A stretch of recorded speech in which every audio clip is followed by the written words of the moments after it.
The smell of whiskey and burnt cornbread still haunts my dreams, even after 60 years. I can see her now, my mother, stumbling through our kitchen with that wild look in her eyes, the one that meant someone was about to get hurt. Usually, me. The carving knife caught the early morning sunlight streaming through our cracked window, and I knew with the terrible certainty that only a 7-year-old child can possess that this time she might actually kill me. My name is Julia May Fitzgerald, and at 79 years old, I've finally found the courage to tell the story that shaped every day of my life. Not the sanitized version I've shared in church circles or the watered-down tale I told my own children. This is the raw truth about surviving a childhood that should have destroyed me, and how love, real sacrificial love, can bloom even in the darkest soil. It was a Tuesday morning in March 1952 when my world nearly ended. I remember because Daddy had marked his calendar with little X's counting down to something he wouldn't tell me about. I was 7 years old, small for my age, with tangled brown hair and eyes that had seen too much. That morning, I was hiding under our rickety kitchen table, watching Mama's bare feet stumble across the warped floorboards. The floor creaked with each unsteady step, a sound I'd learned to dread because it meant she was awake, and when Mama woke up, pain followed. Our house was little more than a shack on the outskirts of Cullman, Alabama. 3 rooms total a kitchen that served as living room, 1 bedroom for Mama and Daddy, and a tiny space barely big enough for my cot. The walls were thin, the roof leaked when it rained hard, and in winter the wind cut through every crack and gap like a knife. But it was the only home I'd ever known, and despite everything that happened within those walls, I loved it with the fierce loyalty that children have for familiar things. Julia May, you little rat, where'd you hide my bottle? Her voice was thick with the remnants of last night's drinking and fresh fury. I could hear the dangerous edge that meant she was moving past the sleepy drunk stage into something much worse. I pressed myself deeper under the table, knowing better than to answer. The bruise on my shoulder from yesterday still throbbed, a purple and yellow reminder of what happened when I spoke at the wrong time. Daddy was already gone to the cotton fields he always left before Mama woke up when he could manage it. He said it was because the work started early, but even at 7, I knew he was running from something he couldn't fix. I know you're in here somewhere, she continued, and I heard the dangerous scrape of metal against wood. My blood turned to ice water. She had the carving knife, the one Daddy used to cut Sunday roast when we had money for meat. The blade was 8 inches long and sharp enough to cut through bone. Through the table legs, I watched her feet move closer, weaving slightly. She was wearing her old blue house dress, the one with the faded flowers that used to be pretty before the stains and tears. Her toenails were yellow, and cracked, her ankles swollen from poor diet and too much drinking. The knife caught the light again as she bent down, trying to see under the table. I held my breath, counting heartbeats like Daddy taught me. When you're scared, Julia May, count your heartbeats, he'd said. It'll keep your mind busy and help you stay calm. 1 Mississippi, 2 Mississippi, 3 Mississippi. But my heart was beating so fast I could hardly keep track. Found you? The table suddenly flipped over with a crash that shook the whole house. Our few dishes went flying, shattering against the far wall. Mama stood above me, knife raised, her face twisted into something that barely looked human. Her hair was a wild nest of brown and gray, unwashed for days. Her eyes were bloodshot and unfocused, but I could see the rage burning behind them, like a fire that consumed everything in its path. "You been hiding my bottles, haven't you? Pouring them out when I ain't looking." Spittle flew from her lips as she spoke, landing on my face. "No, Mama, I swear I haven't." My voice came out as a squeak. I was pressed against the wall now, nowhere left to run. "Don't you lie to me." The knife came down, missing my head by inches, and embedding itself in the wooden floor with a solid thunk. The blade quivered from the force of the impact, and I could see my reflection distorted in the steel. That's when I heard it, Daddy's truck engine roaring up our dirt driveway. The old Ford's engine had a distinctive rattle that meant he was driving too fast, probably because he'd seen something from the fields that made him worry. He wasn't supposed to be home for hours. Mama heard it too. The madness in her eyes flickered for just a moment, replaced by something like fear. She looked at the knife, then at me cowering on the floor, and I saw her realize what she'd almost done. For just an instant, the real woman, the mother I sometimes glimpsed when she was sober, looked out through those bloodshot eyes with horror at what the sickness had nearly made her do. The front door burst open with such force that it slammed against the wall and bounced back. "Emily, what in God's name?" Daddy filled the doorway, his work shirt dark with sweat despite the cool morning air, his face cycling through confusion, horror, and fury as he took in the scene. The overturned table, the broken dishes, the knife embedded in the floor, me pressed against the wall, shaking like a leaf in a storm. Robert Fitzgerald was not a large man, maybe 5'9" and 160 pounds soaking wet, but in that moment, he seemed to fill the entire room. His hands were clenched into fists, and I could see the muscles in his jaw working as he struggled to control himself. Daddy had never raised a hand to Mama, despite everything she'd put us through, but I think that morning, he came closer than he ever had before. "She was stealing from me, Robert," Mama said, but her voice had gone small and uncertain. The knife-wielding fury of a moment before had collapsed into something pitiful and defensive. "I was just trying to teach her. Get away from her!" Daddy's voice was quiet, deadly quiet. It was the tone he used with the mules when they got stubborn, the voice that brooked no argument and promised consequences for disobedience. "Right now, Emily, step away from my daughter." I'd never heard him use that tone with Mama before. She must have recognized something dangerous in it too, because she actually backed up her bare feet, sliding on the broken ceramics scattered across the floor. Daddy crossed the room in 3 quick strides and scooped me into his arms. I buried my face in his neck, breathing in his familiar scent of honest sweat pipe tobacco and the faint smell of cotton plants that always clung to his clothes during harvest season. He was solid and warm and safe, everything Mama wasn't. His arms were strong from years of farm work, and when he held me, I felt like nothing in the world could hurt me. "Pack a bag, Julia May," he said quietly, his lips pressed against the top of my head. "We're leaving." "You can't take her," Mama protested, but there was no fight left in her voice. She was looking at the knife in the floor as if she couldn't quite believe she'd put it there. "She's my daughter, too. A mother doesn't chase her child with a knife, Emily."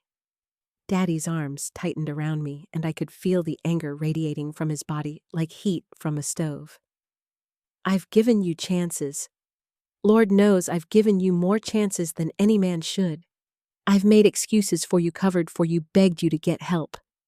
But I won't watch you hurt her anymore." I wasn't going to hurt her. I was just scared. I thought someone was stealing. "You thought your 7-year-old daughter was stealing your whiskey." Daddy's voice rose for the first time, and Mama flinched as if he'd slapped her. "Look at her, Emily. Look at what you've done to your own child." I could feel Mama's eyes on me, and I risked a glance at her face. What I saw there made my heart hurt in a way I didn't understand yet. She looked broken, hollow, like something had died inside her and left only the shell behind. For just a moment, I saw the woman she might have been if the sickness hadn't taken hold of her so completely. "I'm sorry," she whispered, and tears began streaming down her face. "Oh, God, Robert, I'm so sorry. I don't know what's wrong with me.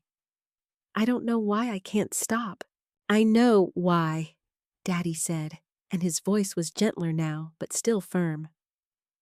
"Because you won't get help. Because you'd rather drink than face whatever's eating you up inside. And I've been enabling you by staying by thinking my love could fix what's wrong." He set me down and took my hand. "Go pack your clothes, Julia May. Just what you need. We'll get the rest later." I went to my little alcove and stuffed my few possessions into a flour sack: 2 dresses, some underclothes, my worn-out shoes, and the rag doll Daddy had made for me when I was 4.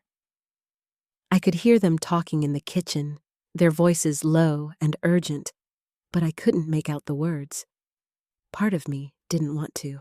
When I came back, Mama was sitting at our small table, her head in her hands. The knife was gone. Daddy must have pulled it from the floor and put it away. She looked smaller than I remembered, fragile and lost.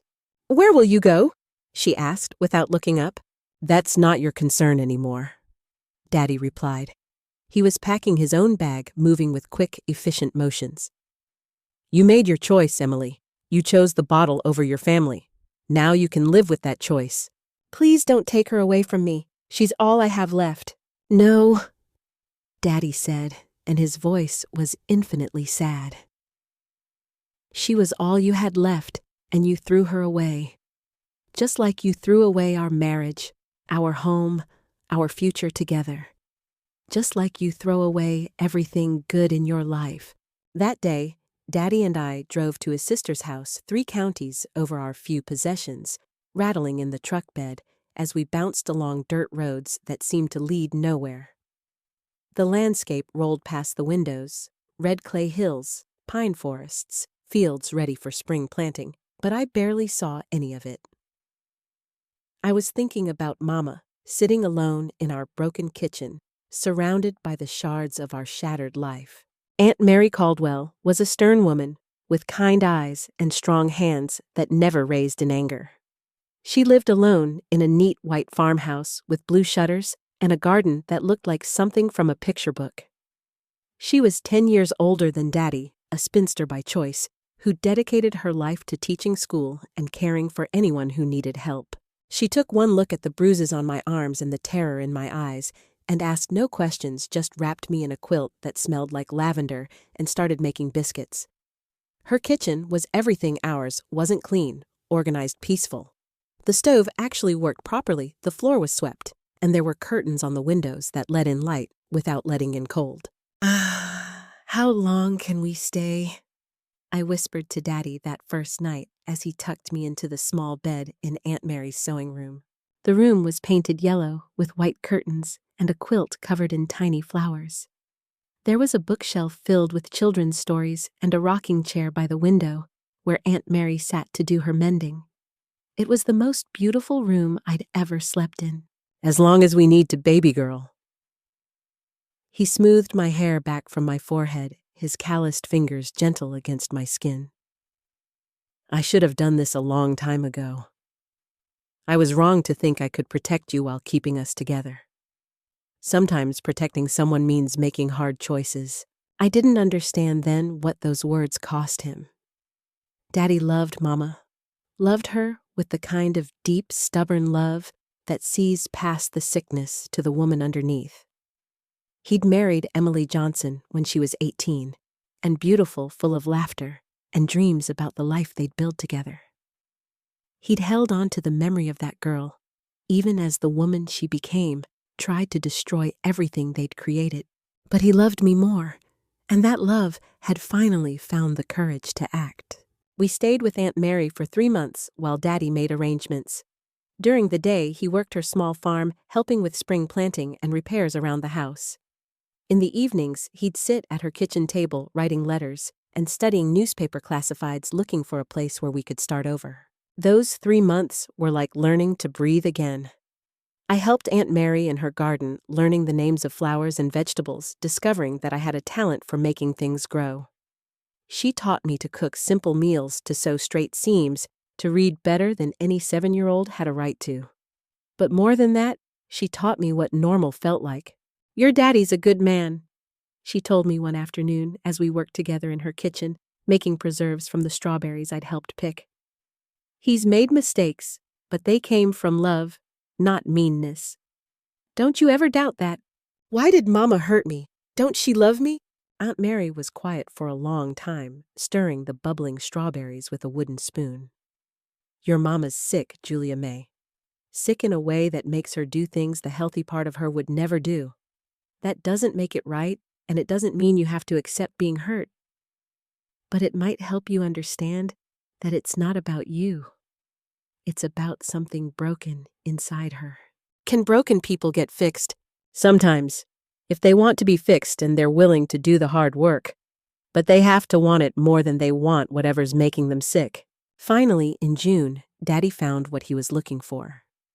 A small house in Blue Mountain, Alabama, far enough from our old life that Mama couldn't easily find us, but not so far that he had to give up farming entirely. He sold our old place, sold it for half what it was worth just to get the money quickly, and used the proceeds to buy our new home outright. Blue Mountain was a town of maybe 800 people nestled in the foothills of the Appalachian Mountains. Main Street had a general store, a post office, a church, and not much else. But the people were kind, the school was decent, and the land around it was good for growing things. It felt like the kind of place where a man could raise his daughter in peace. Our new house was small, but sturdy, 2 bedrooms, a real living room, and a kitchen with a window that looked out on the mountains. It had indoor plumbing, electric lights, and a front porch where we could sit in the evenings and watch the sunset paint the sky in shades of orange and pink. "What do you think, baby girl?" Daddy asked as we stood in our empty living room that first day. "It's perfect," I said, and meant it. The first few months in Blue Mountain were like learning to live all over again. I enrolled in the local school where I was behind in some subjects and ahead in others. The teacher, Miss Bulla Patterson, seemed to sense that I needed gentle handling without me having to explain why. Miss Bulla was a woman of about 40, unmarried by choice, with steel-gray hair she wore in a neat bun and the kind of no-nonsense demeanor that made even the worst troublemakers behave. She'd been teaching at Blue Mountain Elementary for 15 years, and there wasn't a child in town she hadn't influenced for the better. Julia May?" she said after my first week keeping me behind while the other children ran out for recess. "Would you like to help me feed the school chickens? I could use an assistant." The school kept a small flock of chickens behind the building, partly to teach children about responsibility, and partly because the eggs helped supplement the meager school budget. Miss Bulla had noticed that I flinched every time someone raised their voice or moved too quickly, and she was wise enough to know that some children needed quiet spaces to heal. "I reckon I could help," I said quietly. As we scattered corn for the hens, Miss Bulla spoke in her gentle way. "You know, Julia May, I grew up in a house where voices were raised too often. I understand how loud sounds can be frightening, even when they're not meant to be." I glanced up at her, surprised. Adults didn't usually share personal information with children in my experience. "If you ever need a quiet place to think, you can always come sit in my classroom during recess. I've got books, and sometimes I bake cookies for children who help with special projects." That small kindness opened something in my heart that had been locked tight for years. Miss Bulla became more than a teacher. She became the mother figure I'd never really had, showing me what nurturing looked like without conditions or explosions. At home, Daddy and I fell into our own rhythms. He found work with a neighbor, Sam Henderson, who owned a large farm and needed help with his crops. The pay was modest but steady, and it came with the use of a small plot where Daddy could grow our own food. He worked from sunrise to sunset, coming home tired but satisfied in a way I'd never seen before. Evenings we'd sit on our tiny front porch, him smoking his pipe, and me working on schoolwork by lamplight. Sometimes we'd talk, and sometimes we'd just enjoy the peaceful quiet of mountain evenings. The sound of crickets and nightbirds replaced the sound of slamming doors and raised voices. "Daddy."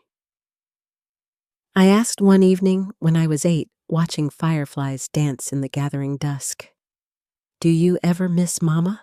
He was quiet for so long, I thought he hadn't heard me. Then he took a long draw on his pipe and let the smoke out slowly. "Every day, baby girl. I miss the woman she could have been. The woman she was for brief moments when the sickness wasn't controlling her. What made her sick?" Another long pause. "Some people carry pain inside them that's too big to hold. Your mama's daddy was a hard man, harder even than she was to you. He drank too, and when he drank, he used his fists on anyone within reach. Your mama learned early that the world was a dangerous place where you had to fight or get destroyed. But that doesn't make it right to hurt me. No, it doesn't. Understanding why someone does wrong doesn't excuse it, but it might help you forgive it someday when you're ready. Will I be like her? No? His voice was firm, certain. You want to know how I'm sure?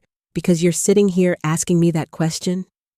Your mama never worried about hurting people. That's what made her dangerous. You worry about it, which means you'll spend your life being careful not to. That conversation stayed with me through the years, a touchstone I'd return to whenever darkness crept into my thoughts. Life in Blue Mountain settled into something approaching normal. I made friends at school tentatively at first, then more confidently, as I learned that not all raised voices meant violence, not all sudden movements meant danger. There was Sally Henderson, whose father owned the farm where Daddy worked, and Tommy Wright, whose mama made the best apple pies in 3 counties. There was Mary Catherine Odell, whose family had just moved from Ireland and who taught me to dance the steps her grandmother had shown her. You're different from the other girls, Sally told me one afternoon as we walked home from school together. We'd become close friends over the months, bonded by our shared love of reading and our dreams of seeing the world beyond Blue Mountain someday. Different how?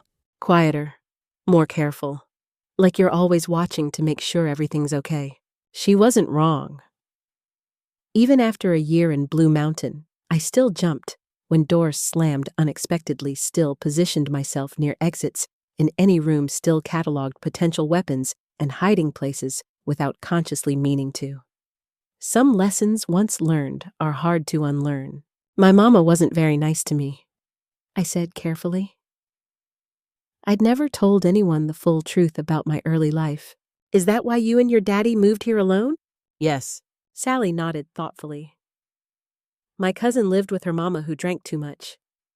She said it was like living with a stranger who looked like someone you loved, but acted like someone who hated you. It was the most accurate description of my early childhood I'd ever heard. The seasons turned, and life in Blue Mountain took on a peaceful rhythm I'd never known existed. Spring meant helping Daddy in the garden, learning which plants grew well together, and how to tell when vegetables were ready for harvest. Summer meant swimming in the creek with my friends and catching fireflies in mason jars. Fall meant helping with the harvest and the excitement of starting a new school year. Winter meant cozy evenings by the fire, Daddy reading aloud from books, Miss Bula lent us hot cocoa, and the rare treat of store-bought candy at Christmas. For the first time in my life, I felt safe. Really, truly safe. But our peace couldn't last forever. I was 10 years old in my 3rd year of life in Blue Mountain when Mama found us. I came home from school one October afternoon to find her sitting at our kitchen table, looking smaller and more fragile than I remembered. 3 years had aged her terribly. Her face was gaunt, her hands shook with a fine tremor, and her eyes held a desperate hollow quality that made my stomach clench with familiar fear. "Hello, Julia May," she said softly. "My, how you've grown." I stood frozen in the doorway, my school books clutched against my chest like armor. She looked different, cleaner than I remembered, her hair combed and her dress mended. But there was something about her stillness that frightened me more than her old wildness had. Daddy wasn't home yet. He was still in the fields helping Sam Henderson with the late harvest. Mama had timed this perfectly. "I've been looking for you for months," she continued, her voice carefully controlled. "It wasn't easy, but I finally tracked you down through the land records in Coleman. I want you to know I'm better now. I stopped drinking. I've been going to church regular-like. I want us to be a family again." "Where have you been?" I asked, not moving from the doorway. "Living with your Aunt Catherine over in Talladega County. She's been helping me get right with the Lord. We've been praying together every morning, and I've been working at the church kitchen feeding folks who don't have much." Aunt Catherine was Mama's older sister, a stern woman who'd never married and had strong opinions about sin and redemption. If anyone could help Mama get sober, it would be her.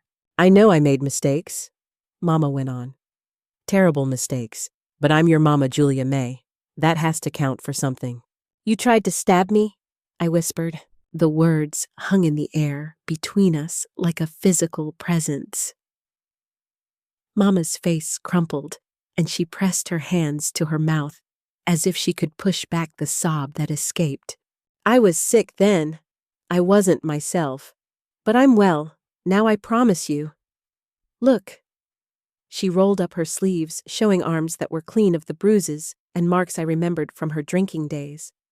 Her skin was pale but healthy, her hands steady despite the slight tremor. I've been taking care of myself, eating regular, sleeping in a real bed.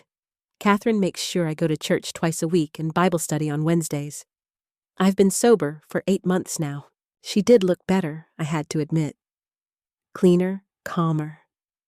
The wild desperation was gone from her eyes, replaced by something that might have been hope. But I'd learned not to trust hope where Mama was concerned. What do you want? I asked. I want my family back. I know you have no reason to trust me, but I'm asking for a chance to prove I've changed. Not to take you away from your daddy. I know that wouldn't be right. But maybe we could be a family again. All 3 of us. Daddy won't want to see you. Maybe not, but I'm hoping he'll at least listen to what I have to say. I owe him that much and more. That's when I heard the familiar rattle of Daddy's truck coming up our dirt driveway. Mama heard it too, and I saw her hands clench in her lap. He's home, I said unnecessarily. I know. I've been waiting for this moment for months. Daddy walked through the front door whistling, tired but content from a good day's work. The whistling died on his lips when he saw Mama sitting at our kitchen table. The temperature in the room dropped 10 degrees. Daddy stood in the doorway, still holding his hat, his face cycling through shock, anger, and something that might have been pain. Emily! Hello, Robert. They stared at each other across our small kitchen, and I felt the weight of their shared history, the love and loss and damage pressing down on all of us like a thundercloud about to break. Julia May, go to your room, Daddy said quietly, never taking his eyes off Mama. But Daddy, now please, I went, but I pressed my ear to the door and listened to every word. Some conversations are too important to miss, especially when you're not supposed to hear them. How did you find us? Does it matter I'm here now? Yes, it matters. I moved us here to keep Julia May safe. If you can find us, that means you can find us again anytime you want. That means we're not safe. There's nobody else looking, Robert. Just me. Just a mama who wants her family back. You gave up the right to call yourself her mama when you came at her with a knife. I was sick then. You were sick for years, Emily. Years of me begging you to get help. Years of me trying to shield her from your rages. Years of watching my daughter learn to hide under tables and flinch when doors slammed. Do you have any idea what that did to her? What it did to me? His voice broke slightly on the last words, and I realized that all this time, I'd never really understood how much Daddy had suffered too. I'd been so focused on my own fear and pain that I hadn't seen his. There was a long silence. When Mama spoke again, her voice was thick with tears. I can't change what I did. God knows I wish I could take back every moment of terror I caused that child. But I can do better now. I am doing better. Ask Catherine, I haven't touched a drop in 8 months. I've been working, contributing to the church and the community. I've been trying to become the woman you fell in love with. The woman I fell in love with wouldn't have terrorized a child. The woman you fell in love with didn't know how to handle the pain she was carrying. But I've learned, Robert. I've learned how to give it to God instead of letting it eat me alive. I've learned that running from pain only makes it stronger. Another silence longer this time. I could hear the old kitchen clock ticking on the wall, marking off seconds that felt like hours. I'm not asking you to trust me completely, Mama continued. I know I destroyed that right. I'm asking for a chance to earn that trust back piece by piece, day by day. Let me stay in town. I'll find a boarding house or something. Let me see Julia May sometimes with you there. Let me show you both that I've changed.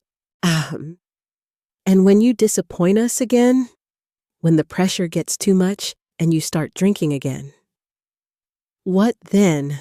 Then you can send me away and I'll never come back. I give you my word. Your word doesn't mean much to me anymore, Emily. I know. That's why I'm not asking you to take my word. I'm asking you to let me show you with my actions. Let me prove that I'm different now. At what cost? Julia May is finally happy, finally feeling safe. Do you have any idea how long it took her to stop flinching every time someone moved too quickly? How many nightmares she had? How many times I held her while she cried herself to sleep? I hadn't known that Daddy knew about the nightmares. I'd tried to be quiet about them, not wanting to worry him. I know I caused all that. Mama said, her voice barely above a whisper. And I'll carry that guilt for the rest of my life. But maybe I can help heal some of the damage I caused. Maybe I can show her that people can change, that love is stronger than sickness. Love. Daddy's voice was sharp. You want to talk about love? Love is what made me enable your drinking for years because I couldn't bear to see you in pain.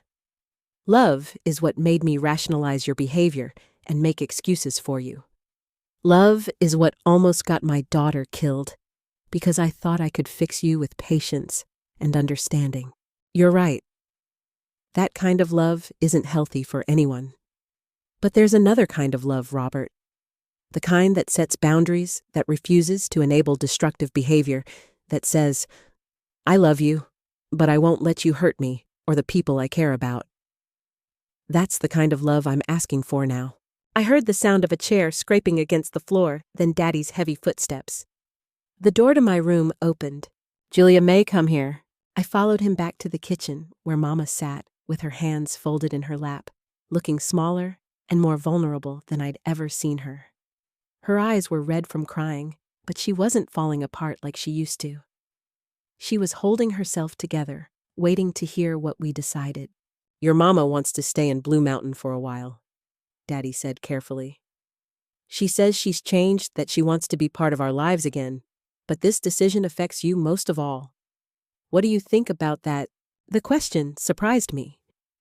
Adults in my world didn't usually ask children for their opinions about important matters. But Daddy had always been different that way. He respected me enough to include me in decisions that would affect my life. I looked at Mama, really looked at her. The frantic energy that used to radiate from her like heat from a forge was gone.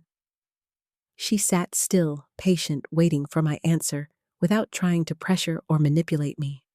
That was different, too. Are you really different? I asked her. I believe I am, honey. I hope I am. But I understand why you'd be scared to trust me. What if you get angry again?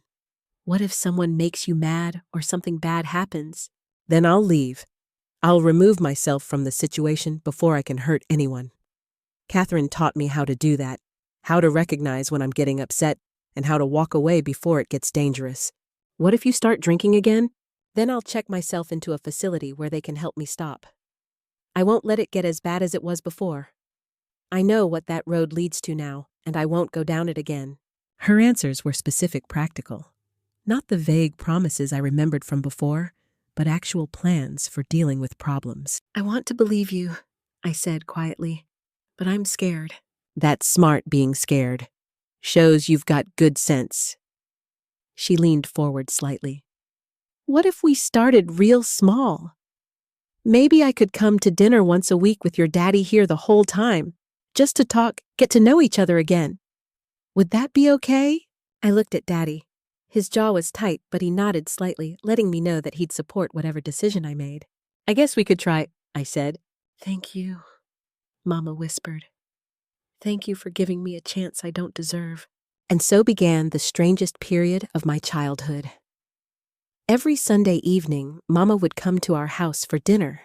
She'd arrive precisely at 6 o'clock, carrying something small, flowers from someone's garden, or a loaf of bread she'd baked, or sometimes just herself, clean and sober, and trying so hard to be normal that it broke my heart a little. Those dinners were awkward at first. We'd sit around our small table making careful conversation about safe topics, school weather, the progress of Daddy's garden. Mama would ask about my friends, my favorite subjects, what I wanted to be when I grew up. She listened to my answers like they were the most important things in the world, filing away every detail as if she were trying to memorize me. Miss Bula says I might make a good teacher someday, I told her one evening. Miss Bula's your teacher? Yes, ma'am. She's real smart and she's teaching me extra things about reading and writing. I always wanted to be a teacher, Mama said softly. Before everything went wrong. I used to imagine having a classroom full of children, helping them learn new things every day. It was the first time she'd shared anything personal about her dreams or aspirations. I found myself curious about this woman who was my mother, but still felt like a stranger. Gradually, over the weeks and months, I began to see glimpses of the woman Daddy must have fallen in love with. She was funny when she relaxed with a quick wit and a talent for storytelling that made even ordinary events seem interesting. She knew the names of all the wildflowers that grew around Blue Mountain and could identify bird songs I'd never noticed before. She taught me how to braid my hair in a way that would stay neat all day and how to make biscuits that were fluffy instead of hard. The secret, she said one evening as we worked side by side in the kitchen while Daddy read his paper, is not to overwork the dough. Most people think more kneading makes better bread, but sometimes gentle handling is what's needed. I wondered if she was talking about more than biscuits. Mama? I said impulsively. Will you teach me to make that strawberry jam you used to make? I remember it was really good. She stopped stirring and looked at me with such hope and joy that I almost regretted asking. You remember that? Yes, ma'am. You made it one summer when the berries were really good, and Daddy said it was better than anything he'd ever bought at the store. I'd love to teach you. We'll need to wait until berry season, but I'll make sure I remember the recipe exactly. It was a small thing, but it felt like a bridge between the mother I'd feared and the one I was cautiously beginning to know. For 6 months, this careful dance continued. Mama found work at the Blue Mountain Hotel cleaning rooms and helping in the kitchen. She rented a small room above Murphy's drugstore and became, by all appearances, a contributing member of our small community. People were suspicious. At first, small towns have long memories, and word had gotten around about why Daddy and I had come to Blue Mountain. But Mama won them over slowly, the way she was winning us over. She helped Mrs. Crawford when the old woman fell and broke her hip doing her shopping and cooking for her until her family could come help. She volunteered to help with the church bake sale, contributing more than her share and staying late to clean up. She was always the first to offer assistance when someone needed it, and never the first to offer opinions or judgment.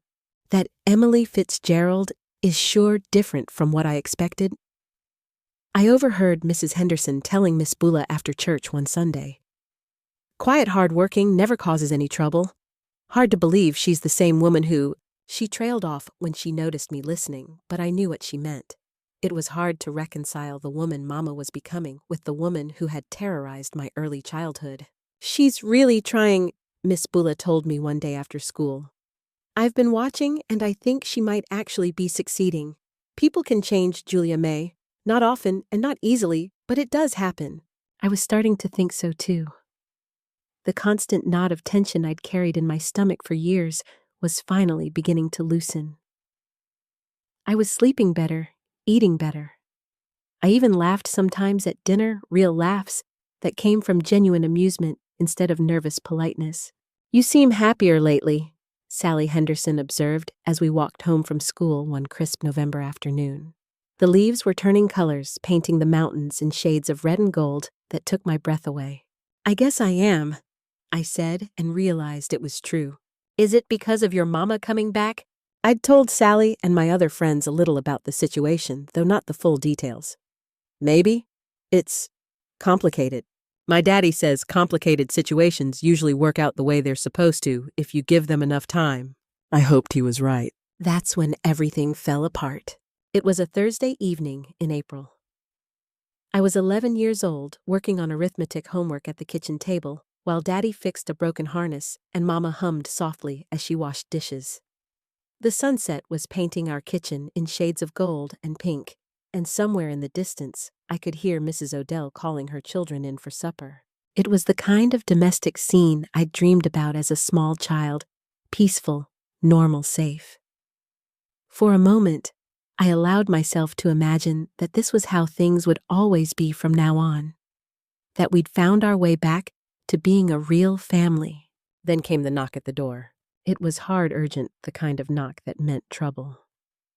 All three of us froze, some primitive instinct recognizing the sound of disaster approaching. Daddy set down the harness and went to answer it.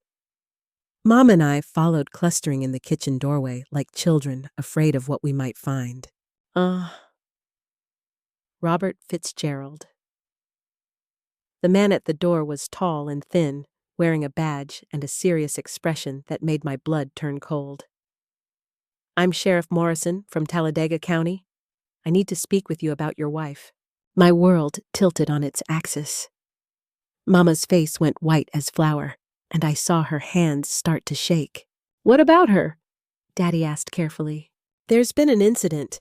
Mrs. Emily Fitzgerald is wanted for questioning in connection with a fire at the Riverside boarding house 3 days ago. 3 people were injured, one seriously." "That's impossible," I blurted out. "She's been here with us." But when I turned to look at Mama, I saw the truth in her eyes.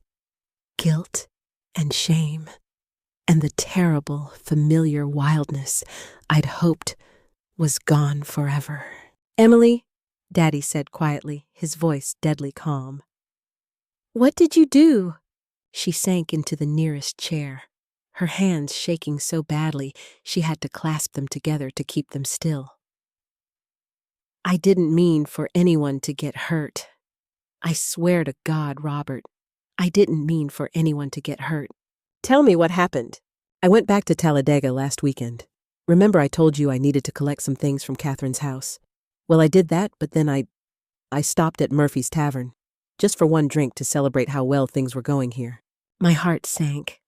I'd known this moment would come, had been dreading it, even as I'd started to hope it never would. 1 drink became 5, became 10. I don't remember much after that, except waking up in an alley behind the boarding house where I used to stay before Catherine took me in. There was smoke everywhere and people screaming, and I realized I'd been smoking cigarettes and I must have dropped one. "You burned down a building?" Daddy's voice was flat, emotionless. "Not the whole building, just part of it. The first floor where Mrs. Henderson kept her sewing room and rented out space to ladies who needed work. But the smoke spread fast and people had to jump from second-story windows and—" She was crying now, the kind of broken sobs that come from deep in the soul. "Mrs. Henderson, she's 73 years old. She broke her leg jumping from the second floor. And there was a young woman with a baby who got burned trying to save her sewing machine. The baby breathed in too much smoke and had to go to the hospital in Birmingham." Sheriff Morrison stepped into the room. "Mrs. Fitzgerald, I'm going to need you to come with me. There are charges pending, and folks in Talladega want answers." "Wait," Daddy said. "Give us a minute." The sheriff nodded and stepped back onto the porch, though he stayed close enough to make sure Mama didn't try to run. "I'm so sorry," Mama whispered, looking at me with eyes full of pain. "I was doing so well. I thought I had it beat. But that first sip, and it was like I was right back where I started. Worse, even because now I knew what I was destroying." "Why didn't you come to us when it happened?" I asked. "Why didn't you tell us you were struggling?" "Because I was ashamed. Because I knew you'd look at me exactly the way you're looking at me now, like I'm a disappointment. Like I'm broken beyond fixing." "You are broken," Daddy said, but his voice was gentler than I expected. "But that doesn't mean you're beyond fixing. It just means the fixing is going to take a lot longer than any of us hoped." He turned to Sheriff Morrison. "Where will you be taking her?" "Talladega County Jail for now. There'll be a hearing next week to determine bail and formal charges." Daddy nodded. "Emily, I want you to cooperate fully with the sheriff and anyone else who questions you. Tell them everything, take full responsibility for what you did. Maybe they'll go easier on you if you don't try to make excuses. Will you?" She looked at me hopefully. Will you visit me? I don't know, Daddy said honestly. We'll have to see. And so Mama was led away again, this time in handcuffs. I watched from the window as the sheriff's car disappeared down our dirt road, taking with it the fragile hope we'd all been nurturing. That night, I cried until I had no more tears left. Not just for the disappointment, but for the loss of the dream. For 6 months, I'd allowed myself to believe we could be a normal family, that Mama's demons were conquered, that love and patience and second chances could heal old wounds. I should have known better. I told Daddy as he held me on the front porch swing, both of us staring out at the mountains silhouetted against the star-filled sky. No, baby girl, hoping for good things isn't foolish. It's what keeps us human.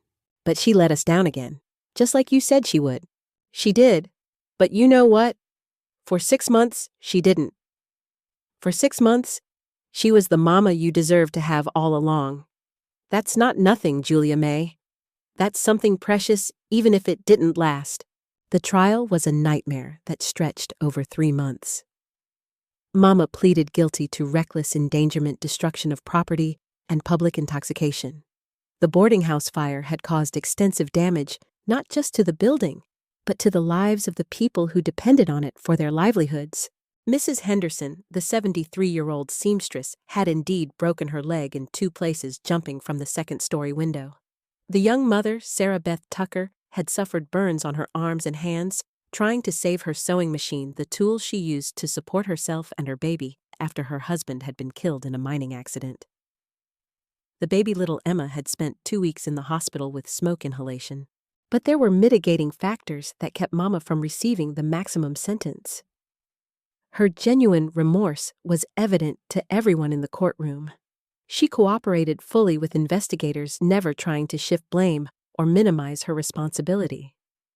And perhaps most surprisingly, several Blue Mountain residents made the trip to Talladega to speak on her behalf.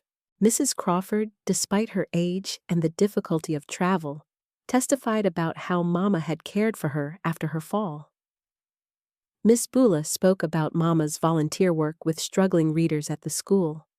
Even Sam Henderson, Daddy's boss, told the court about Mama's quiet efforts to help families in need. I'm not excusing what she did, Sam told the judge. What happened was wrong, and people got hurt because of it. But I've seen Emily Fitzgerald when she's sober, and she's a different person, a good person who made a terrible mistake. In the end, Mama was sentenced to 2 years in the state women's prison with the possibility of parole after 18 months if she completed all required alcohol treatment programs and maintained sobriety. The day of sentencing, she was allowed a few minutes with Daddy and me before being transported to prison. We met in a small room at the courthouse with a guard standing just outside the door. I want you to know something, Julia May, she said, gripping my hands tightly. Her hands were thin and cold, but steady. These past 6 months with you and your daddy, they were the best months of my adult life. Not because everything was perfect, but because I got to be the person I wanted to be. The person I still want to be. Then why did you throw it away? Because I'm sick, honey. Because there's something in my brain that's broken in a way that willpower alone can't fix. I thought if I just stayed strong enough, wanted sobriety badly enough, I could beat this thing. But addiction doesn't work that way. What do you mean? The prison has a program. Real medical treatment, not just meetings and prayer circles. Doctors who understand how addiction changes the brain, counselors who can help me figure out why I keep sabotaging the good things in my life. It's going to be hard, but I think maybe this is what I need. She turned to Daddy. I know I've used up all my chances with you, Robert. I know you can't trust me anymore, and I don't blame you. But could you maybe write to me sometimes? Tell me how Julia May is doing. I promise I won't ask for more visits or anything else. Just news, just knowing that you're both okay. Daddy was quiet for a long moment, studying her face. Then he nodded slowly. I'll write. And he did. Every month for the next 18 months, Daddy would sit at our kitchen table on Sunday evenings and write a 2-page letter to Mama, telling her about my progress in school, the changes in Blue Mountain, the small events of our daily lives. He'd read each letter aloud to me before sending it, and sometimes I'd add a few lines of my own. The letters we got back showed a different woman than the one who'd been led away in handcuffs. Mama's handwriting became steadier over time, her thoughts clearer and more organized. She wrote about the books she was reading, the group therapy sessions, the job she'd earned in the prison library, helping other inmates learn to read. "I understand now why I couldn't stay sober on my own," she wrote in one letter. "I was trying to use willpower to fight a disease that changes how your brain works. That's like trying to use willpower to cure diabetes or heart disease. It doesn't work that way. But with proper medical treatment with people who understand what I'm fighting, I'm learning tools that actually help." She wrote about the other women she was learning from, many of whom had stories similar to hers. Women who'd lost their children to their addictions, who'd hurt people they loved, who were working to rebuild their lives from the ground up. "There's a woman here named Dorothy who's been sober for 5 years," she wrote. "She lost custody of her 3 children because of her drinking, just like I lost you. But she's never given up hope that someday, if she does the work and proves she's changed, she might be able to be part of their lives again. She's teaching me that recovery isn't just about stopping drinking, it's about becoming a person worth trusting." The letters helped me understand that Mama's time in prison wasn't just punishment, it was education. She was learning about herself, about addiction, about how to build a life that could withstand the pressures that had broken her before. She was released after serving 16 months, having earned early parole for good behavior and successful completion of all treatment programs. The woman who stepped off the bus in Blue Mountain was different from any version of my mother I'd ever known. She was calm, but not subdued, confident, but not arrogant. She had put on some healthy weight during her time in prison. Her hair was clean and styled, and her eyes were clear in a way I'd never seen before. Most importantly, she moved with a kind of purposeful steadiness that spoke of someone who knew who she was and what she needed to do to stay healthy. "Hello, Julia May," she said when she saw me waiting at the bus stop.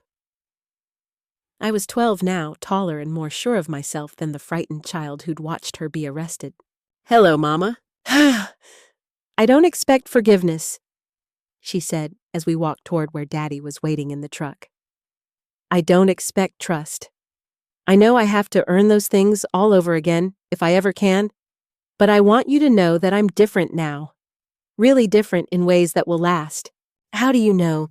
"Because I understand my disease now. I know what triggers it, what feeds it, and what I need to do to stay healthy. Most importantly, I know I can't do it alone. I'll be attending meetings in Montgomery twice a week, and I'll be working with a counselor there. I have a sponsor, a woman named Margaret, who's been sober for 15 years. I have a plan, a real plan for staying sober. And if you slip again, then I'll go back to prison, because that would mean I violated my parole. But more importantly, I'll have hurt you again, and I won't let that happen.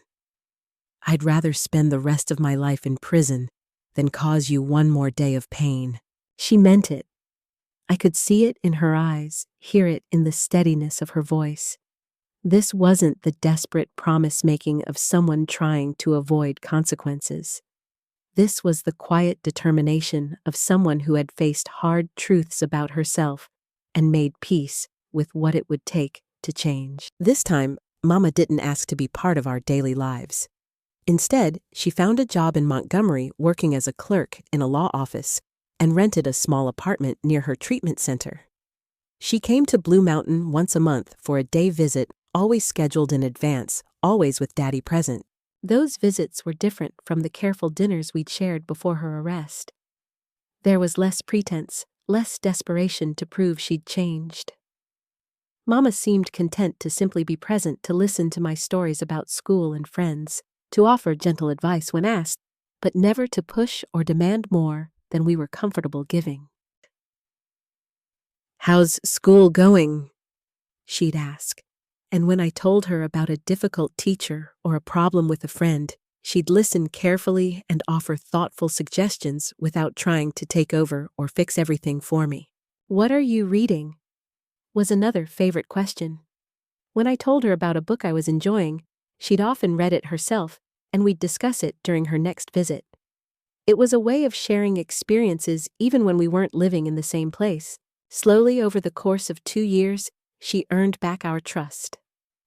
Not through dramatic gestures or elaborate promises, but through the steady accumulation of sober days, responsible choices, and putting our needs before her own desires. When I was 14, she asked if she could move back to Blue Mountain. "There's a job opening at the hotel," she said during one of her monthly visits. "Mrs. Patterson, she's the manager, now said she'd consider me for the position if you and Robert were comfortable with it. But I want to be clear, I'm not asking to move back in with you. I know that ship has sailed. I'm asking permission to be part of this community again, to be close enough to see you regularly if you want that." We talked about it as a family, the first real family decision we'd made in years. Daddy, now 38 and showing some gray in his hair, had become more cautious about Hope than he used to be. But he'd also seen the changes in Mama, had read her letters, and witnessed her growth. "What do you think, Julia May?" he asked. "It's your decision as much as mine." I thought about it for a week before answering. "I think we should let her try, but with conditions." "What kind of conditions?" "She has to keep going to her meetings and seeing her counselor. She has to live in her own place. And if she drinks again, even once, she has to leave Blue Mountain and not come back." "Those are fair conditions," Daddy said. "Emily, I agree to all of that," she said. "Thank you for giving me another chance." "It's not a chance," Daddy corrected her, echoing what she'd said to the sheriff years before. "It's an opportunity to prove you don't need chances anymore." Mama's return to Blue Mountain marked the beginning of the most stable period of my childhood and adolescence. She worked at the hotel 6 days a week, attended her meetings religiously in Montgomery, and built a life that was independent but connected to ours. We had dinner together once a week, and she came to my school programs and eventually my graduation from Blue Mountain High School. But she never overstepped boundaries, never presumed on our patience, never took our acceptance for granted. She had learned to be grateful for what she had, instead of demanding what she thought she deserved. The true test of our rebuilt relationship came when I was 16 and decided I wanted to spend a weekend with her in Montgomery, just the two of us. "Are you sure?" Daddy asked. "That's a big step." "I'm sure. I want to see where she lives, meet some of her friends from the program. I want to understand that part of her life." That weekend was a revelation. Mama's apartment was small but clean and comfortable, furnished with simple pieces that spoke of someone who valued function over flash. She'd made it homey with plants and books and a few carefully chosen pictures, including one of me at my 8th grade graduation that Daddy must have sent her. She introduced me to her sponsor, Margaret, a woman in her 60s who'd been sober for 20 years and had become Mama's closest friend and guide. Margaret was sharp-eyed and plain-spoken, the kind of person who didn't suffer fools gladly. "Your mother's one of the strongest women I know," Margaret told me over coffee at Mama's kitchen table. "The work she's done to get sober and stay sober, it takes more courage than most people ever have to find." "She hurt me when I was little," I said, testing whether this woman would make excuses for Mama or minimize what had happened. "I know she did. She's told me about it, and it breaks her heart every single day.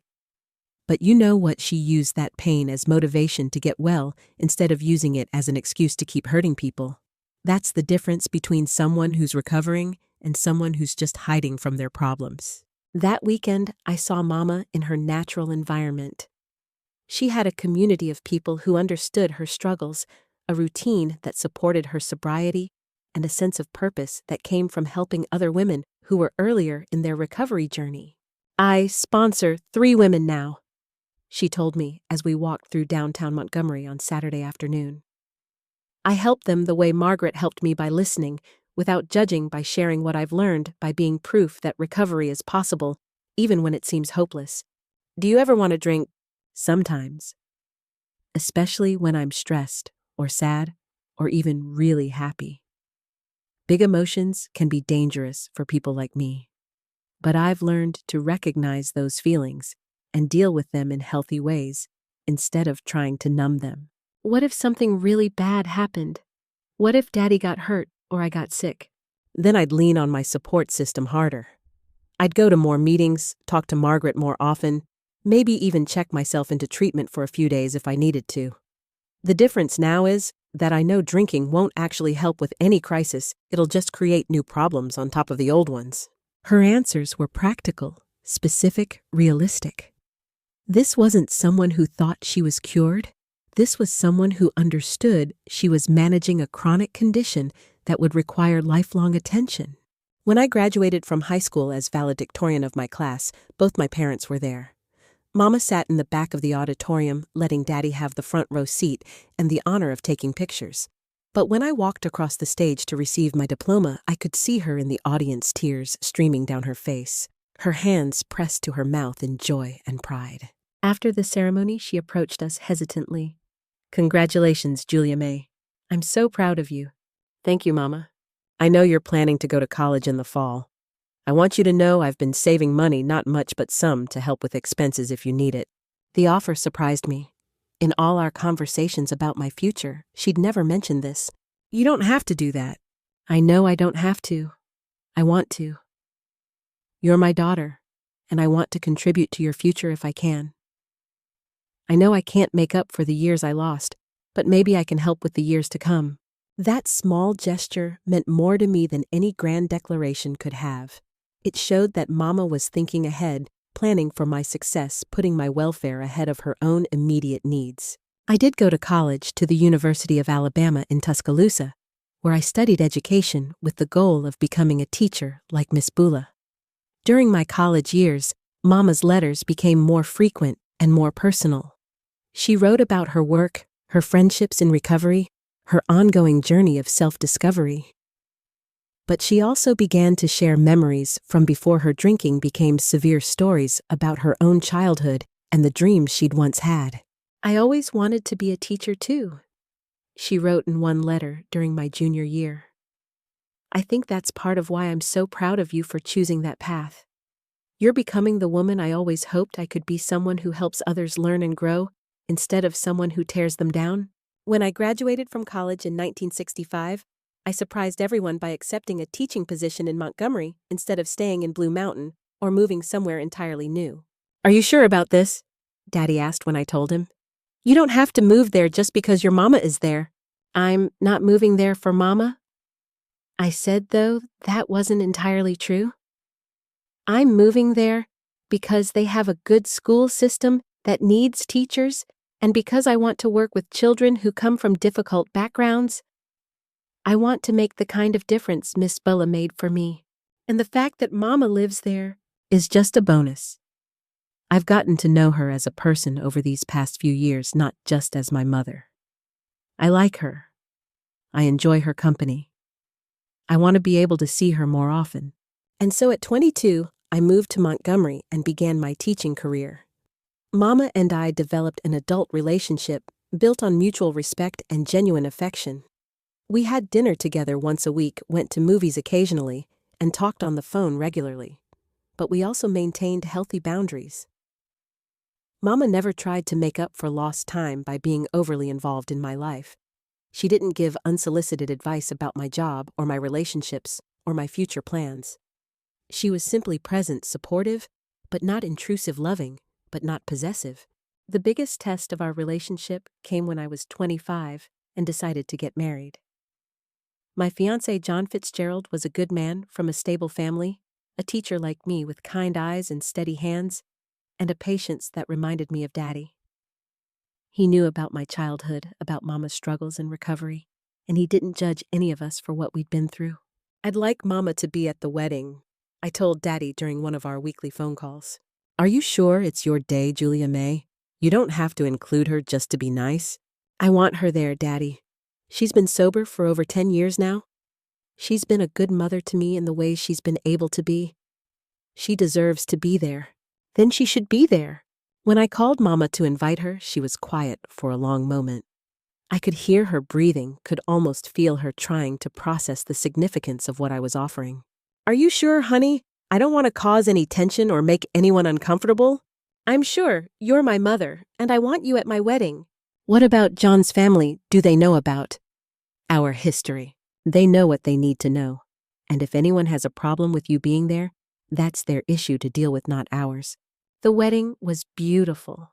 It was a small ceremony in the Blue Mountain Methodist Church with about 50 guests, family close friends, and members of the community who'd watched me grow up. Mama wore a simple blue dress that she'd made herself and sat in the second row behind Daddy and Aunt Mary, but clearly part of the family. She cried during the ceremony happy tears and gave a toast at the reception that was brief and heartfelt. I want to thank John for loving my daughter the way she deserves to be loved, she said, standing with her hands folded carefully in front of her. And I want to thank Julia May for showing me that it's never too late to become the person you were meant to be. You've both taught me that families aren't just about blood. They're about choice and forgiveness, and the courage to keep trying, even when you fail. After John and I settled into married life in Montgomery, Mama became a regular part of our lives in small but meaningful ways. She knitted baby blankets when our children were born, 3 beautiful children over the next 8 years. She babysat occasionally when we needed a night out, always following our rules exactly and never overstepping boundaries. She remembered birthdays and holidays, but never tried to compete with John's parents for the role of primary grandparents.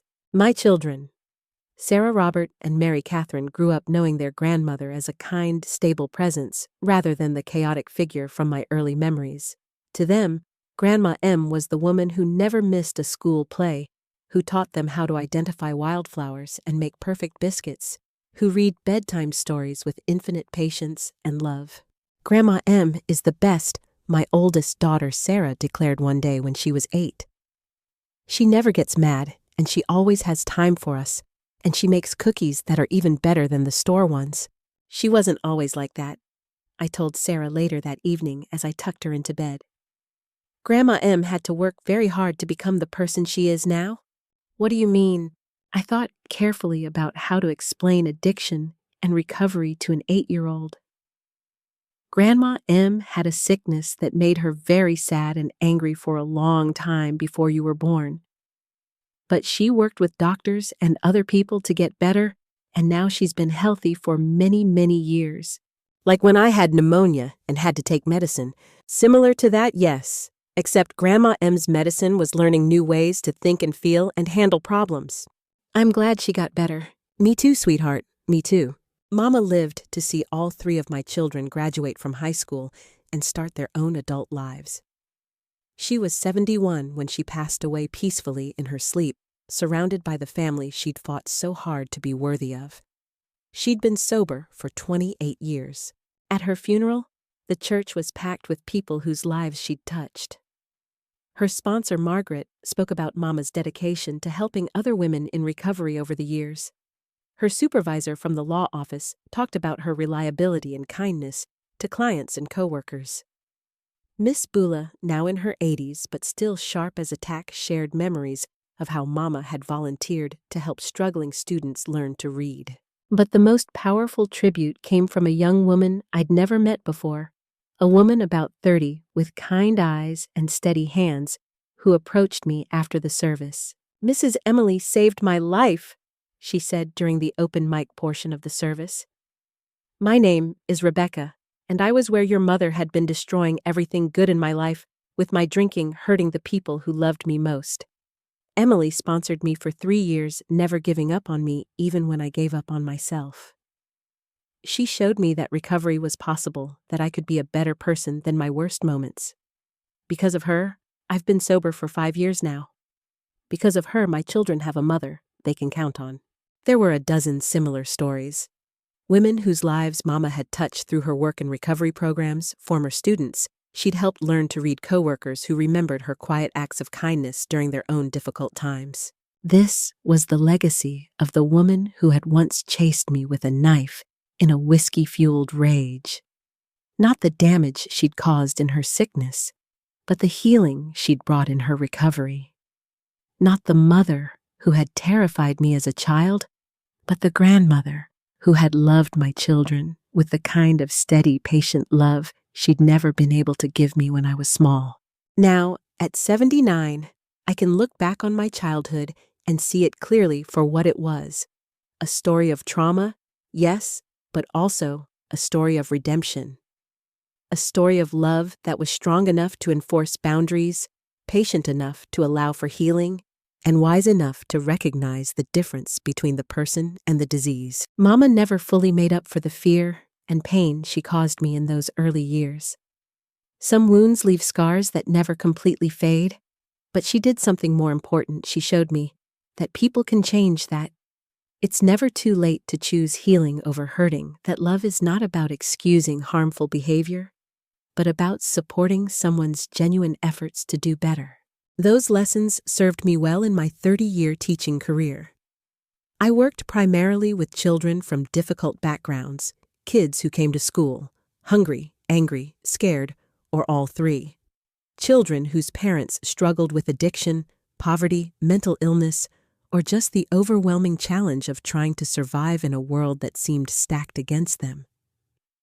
I learned to see past the behavior to the pain underneath, to set firm boundaries while offering unconditional positive regard, to believe in the possibility of change, even when evidence suggested otherwise.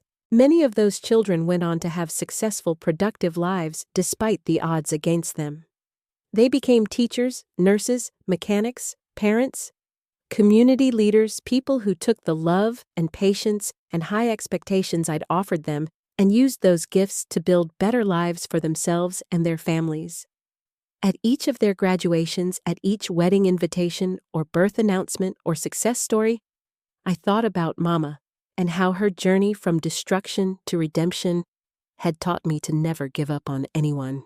Because if Emily Mae Johnson, the woman who had terrorized her own daughter in drunken rages, who had caused a fire that injured innocent people, who had lost custody of her child because of her addiction, could become Grandma M, the patient, loving grandmother who made the world's best biscuits and never missed a bedtime story, then anyone can change. That's the truth I want to leave with you today, sitting here in the rocking chair John gave me as a wedding present all those years ago. Not that love conquers all. Love alone wasn't enough to fix Mama's addiction or heal my childhood wounds. But love combined with accountability, boundaries, proper treatment, and genuine commitment to change. That combination can work miracles. It worked one for my family, and it can work one for yours too if you're willing to fight for it with wisdom, patience, and the kind of stubborn hope that refuses to give up on people even when they've given up on themselves. The mountains around Blue Mountain are just as beautiful now as they were when I first came here as a frightened 7-year-old child.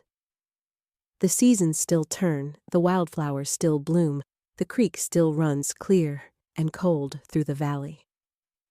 But I see them differently now, not as a refuge from pain, but as a testament to the possibility of renewal. Every spring, the world begins again. Every year, what seemed dead comes back to life. That's the lesson of my story, and it's the lesson I hope you'll carry with you no matter how broken something seems, no matter how hopeless the situation appears. There's always the possibility of spring. There's always the chance for new growth, for healing, for redemption. Sometimes it takes longer than we want. Sometimes it requires more patience than we think we have. But if you're willing to do the work, the hard, honest work of facing truth and making real changes, miracles are possible. I've seen them happen. I've lived one. And that perhaps is the most important lesson of all.